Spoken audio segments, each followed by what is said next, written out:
being a little surprised when the Sonic movie was announced because, as those who know video game movies, for the most part, they have not done all that well, especially when you think of the Mario Brothers movie, Prince of Persia, Assassin's Creed. Those movies were not well reviewed and they didn't do that great at the box office. So I was a little nervous about Sonic the Hedgehog when it was announced. Of course, the idea of it, I'd love to see Sonic on the big screen. But I didn't quite know what to think of it, and especially when they announced it was going to be a live action / CG hybrid. And I'm not a huge fan of those movies anyway, but I figured, you know what, we'll see what happens. More than likely, I will go see it at some point. But yeah, in April of last year, they released the first trailer. And we all know how the first trailer turned out. You know, I was just as appalled as everyone else. They show Sonic, and he looks almost too realistic. You know, he looks like if you crossed a hedgehog and a human being together, that's what you got. And it was kind of frightening in a way, and I literally said, what the F did I just watch? And I thought, okay, this is just going to be an absolute disaster.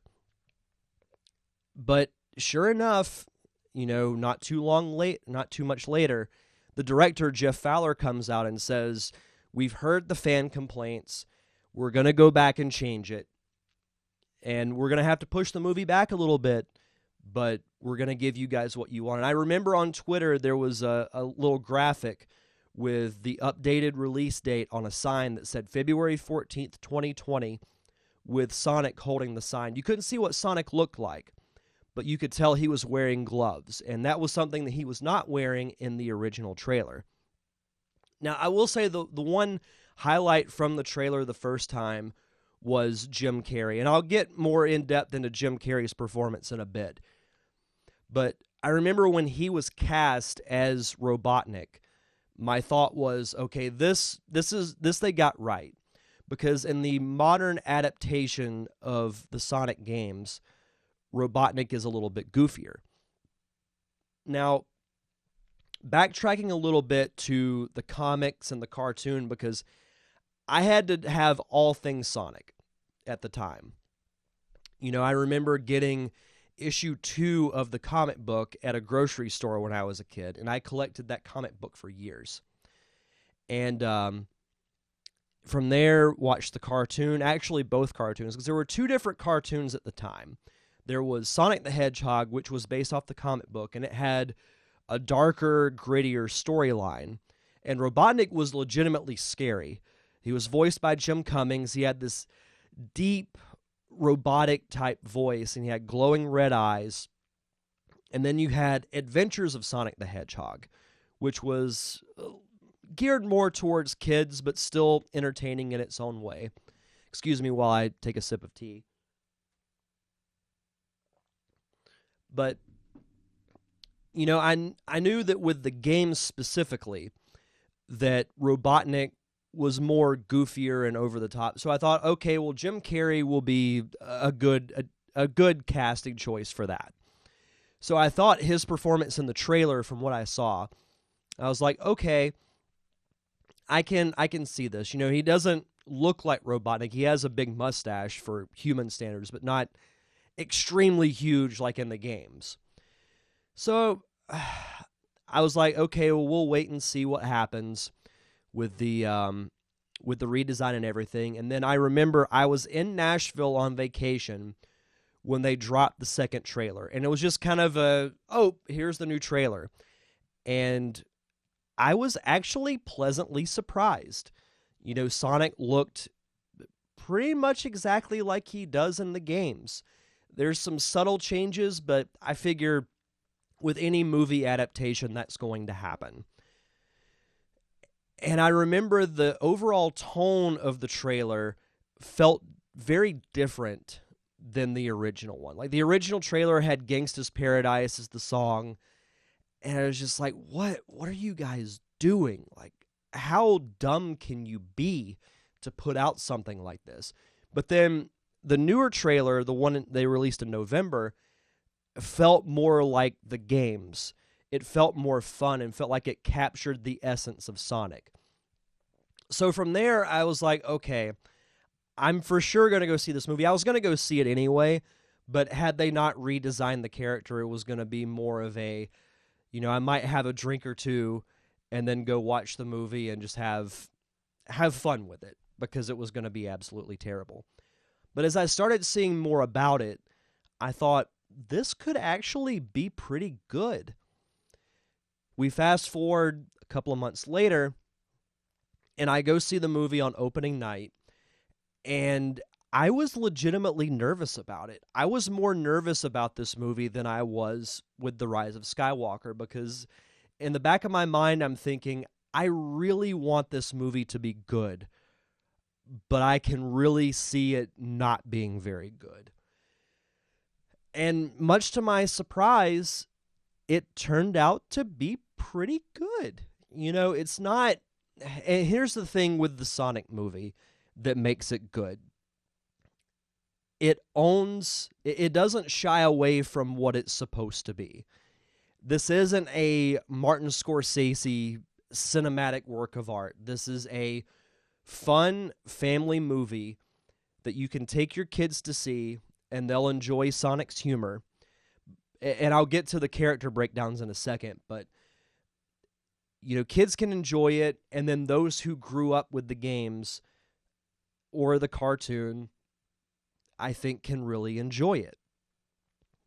So as I'm watching the movie unfold, from the very beginning, it starts out, and this is going to be spoiler territory, so for those who have not seen the movie, you'll want to turn back now, go see the movie, and then come back and either watch or listen to the podcast. From the very beginning, it starts out with a chase in San Francisco with Robotnik chasing Sonic. And it has that almost Deadpool freeze frame, oh, I bet you wondering how I got here. And then it rewinds, and then we get to see Green Hill Zone where Sonic grew up. And it even opens with the Sonic Mania theme, which you actually heard at the beginning of this podcast. But from the very beginning, it captured the essence of Sonic the Hedgehog. I thought Ben Schwartz did a fantastic job of voicing the character and really getting the character's essence down, because the movie itself is establishing the rivalry between Sonic and Robotnik. And I thought both characters both actors, I should say, did a fantastic job of that. And the real highlight of this movie was Jim Carrey as Robotnik. I don't want anyone else to play Robotnik as far as live action goes, except for Jim Carrey, because not only did he get the cheesy, over-the-top, goofy version of Robotnik down to a science, but it was full-on 90s Jim Carrey, like you would see from The Mask, Liar Liar, Ace Ventura, from that era of Jim Carrey movies that was so great because he's so... his facial expressions are really animated, his body language, his motions are very animated. There's a scene in the movie when he's analyzing one of Sonic's quills that he's found, and he puts on music, and he's dancing throughout his laboratory while the quill is being analyzed.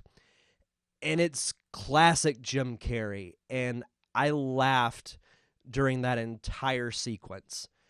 And from there, it's not a very complicated movie. It's a very straightforward story.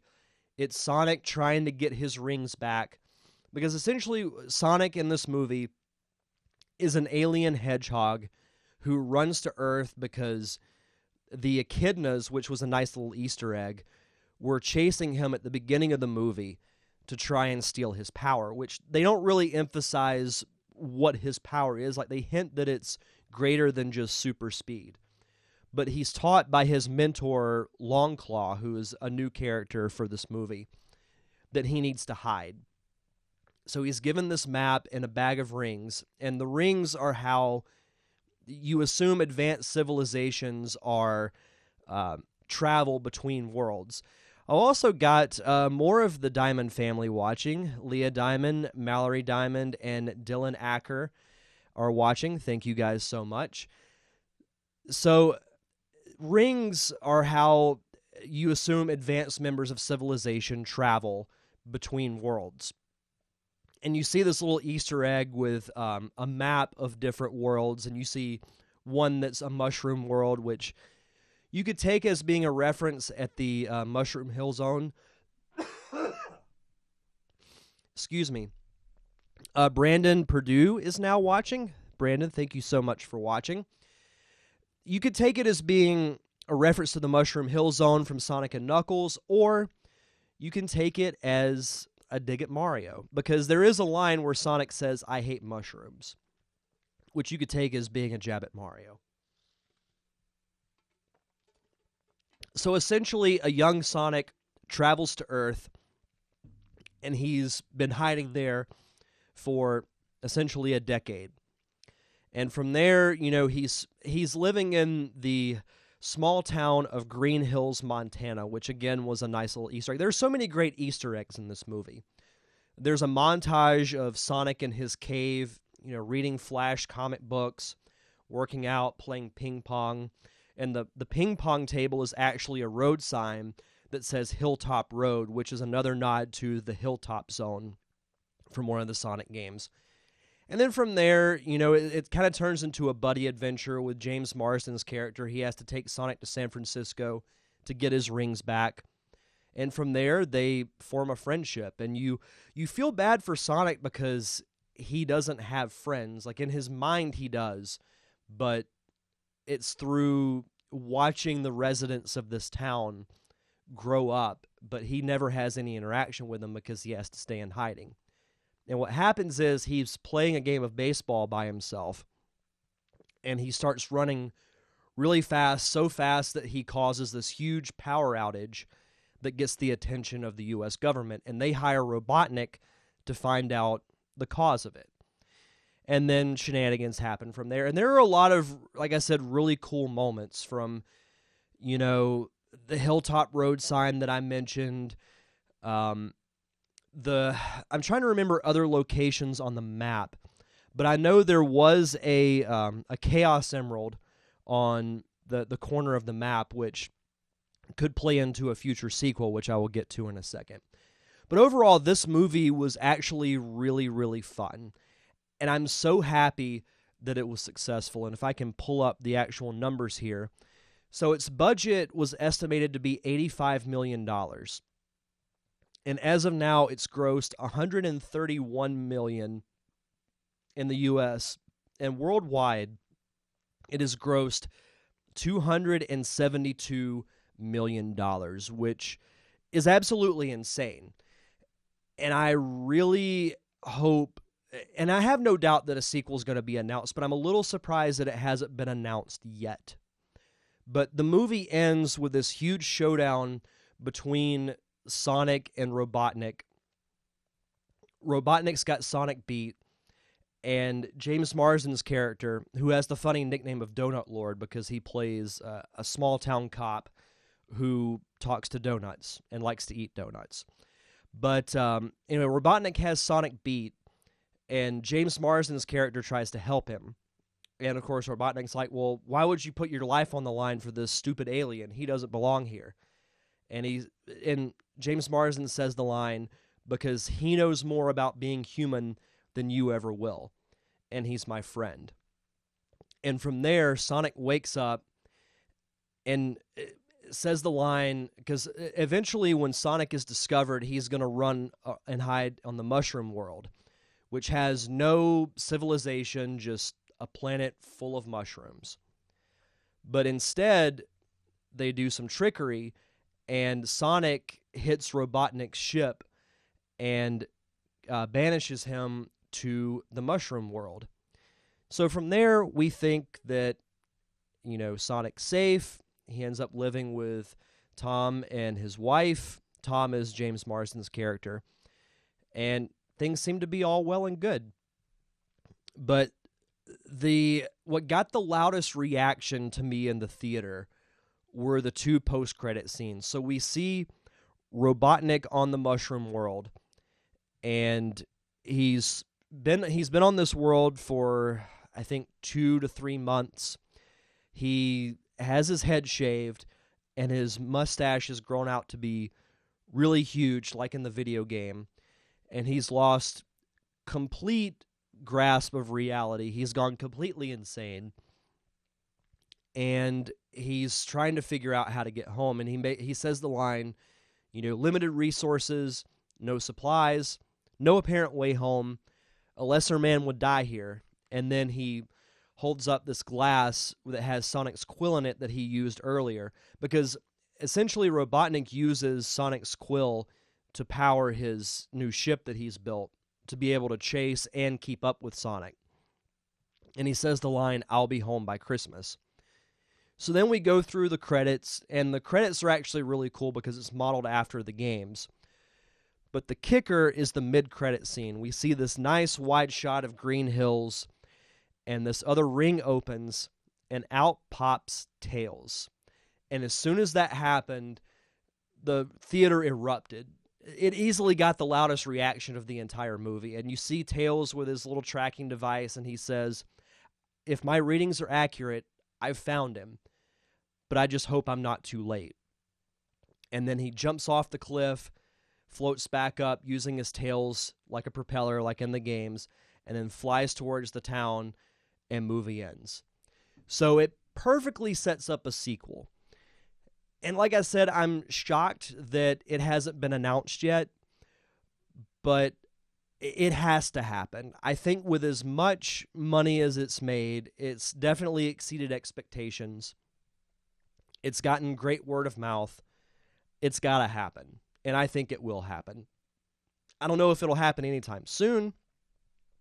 I think maybe 2022 would be the absolute earliest, but I'm thinking more along the lines of 2023. Now, there's several things they could do as far as a sequel goes. If it were me, if Paramount came to me and said, "Hey, Derek, what would you do for Sonic the Hedgehog 2?" It has to center around establishing the friendship between Sonic and Tails. I think Tails has come to Earth to warn Sonic that his homeworld, their homeworld, is being overrun by, it could be Robotnik. We don't know when this post-credit scene took place.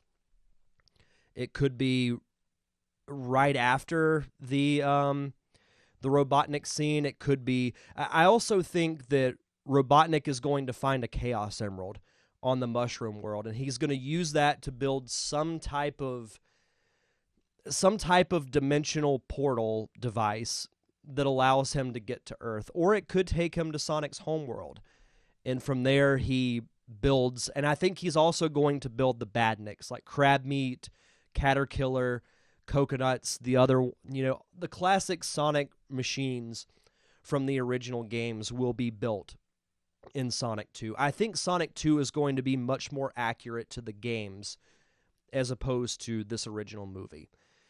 As I said, this movie was made to set up the rivalry between Sonic and Robotnik.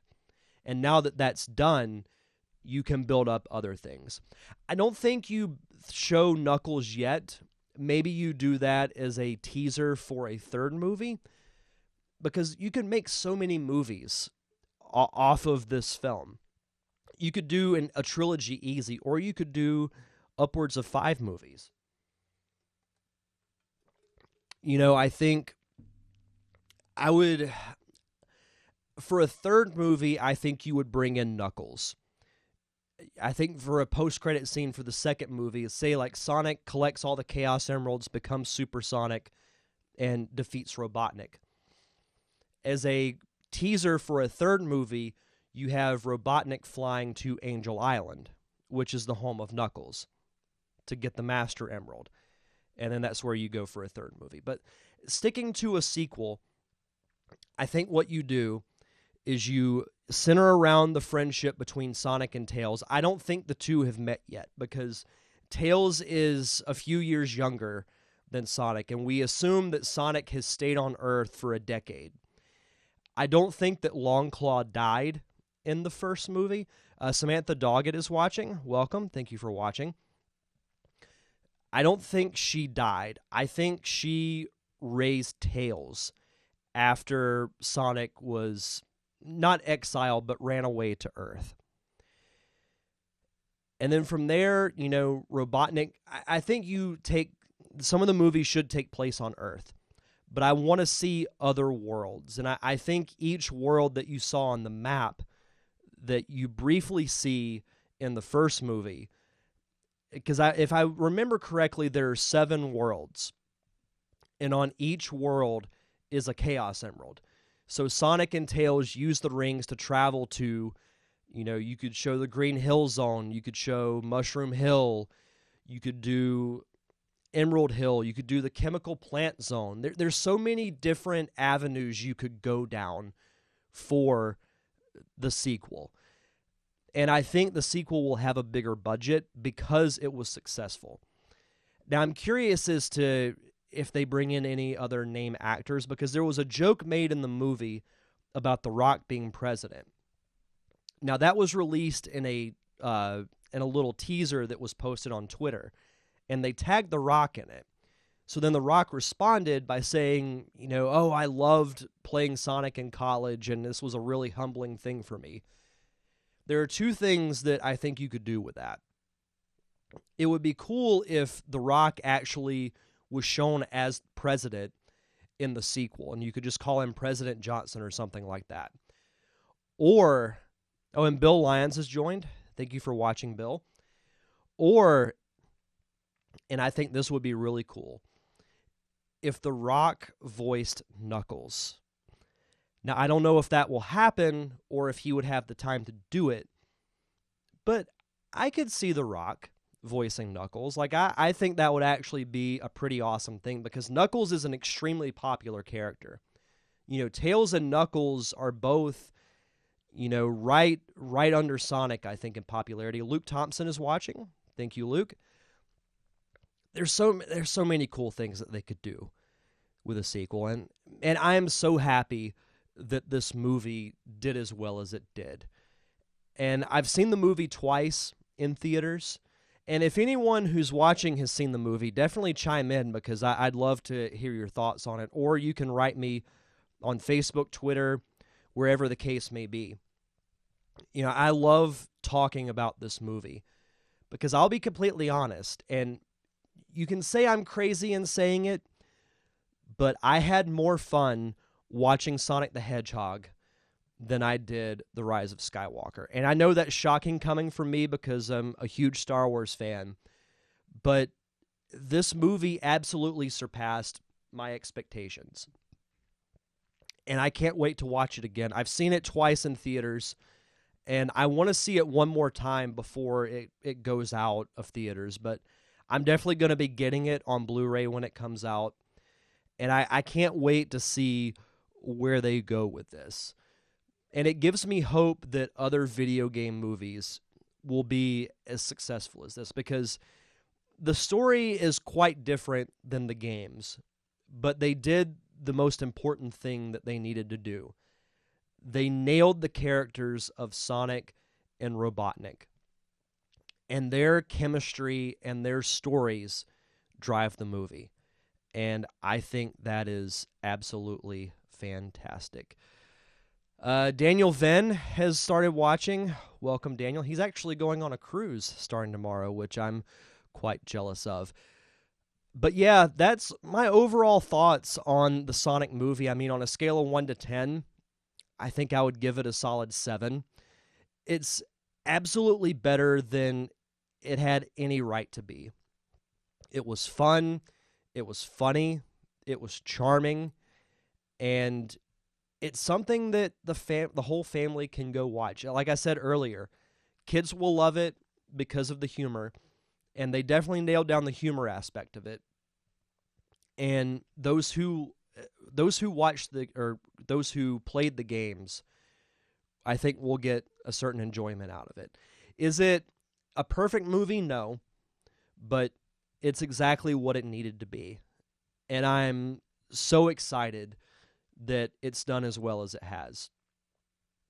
So that's pretty much overall my thoughts on the Sonic movie. You know, it absolutely exceeded my expectations. I can't wait to go see it again. If you guys have any thoughts, not just on the Sonic movie, but I'll hang around for another minute or so. As I said, I'm sorry I sound a little congested and whatnot. I'm still fighting the con crud, if you will. Like that's a con tradition for me, is that I get sick. And what's happened to me over the last few years is that I'm either not sick at all or I borderline have to go to the hospital. There's no in between for me. Because, well, I don't think I got sick last year after Pensacon, but I may have told this story on the podcast before, but 3 years ago, I went to Star Wars Celebration down in Orlando, and I slept on the convention room floor for 2 nights to get into the Star Wars 40th anniversary panel, which I didn't because people cut in line and security did absolutely nothing about it. And then The Last Jedi, they had The Last Jedi panel and then unveiled the first trailer. Slept on the convention room floor that night. I actually got to meet Rian Johnson, which was really cool. He actually, and I will always defend Rian Johnson for this, he stayed in that room all night and shook everybody's hand and thanked everyone for staying overnight to watch the trailer and go to the panel. But after I got home, I got extremely sick, and I was sick for 4 days. I lost my voice for 3 out of those 4 days.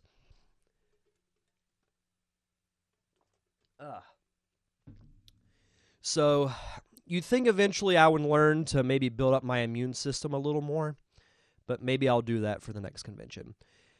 But I think I'm going to wrap things up here. I want to thank you guys for joining me for this special Facebook Live reviewing the Sonic movie. I was supposed to do it yesterday, but I didn't really have much of a voice, so I do apologize for doing it a little bit later.